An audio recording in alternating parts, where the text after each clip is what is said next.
So we got the R22 system here. It's obviously quite low. In fact, the low side is like almost right at 0. So obviously we need to fill this up. The customer has elected to fill it up and also do the leak freeze. The leak freeze there. So we just hooked it right up to the Schrader valve here, the leak freeze, and then you hook up your gauge right to it. I've actually already sucked it in with just a couple ounces of the MO99, and then we're gonna just start filling it up.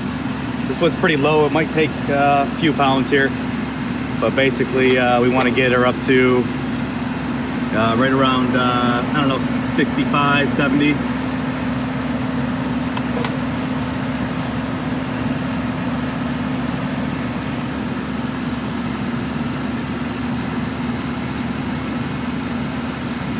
I like to go a little bit at a time rather than flood the compressor.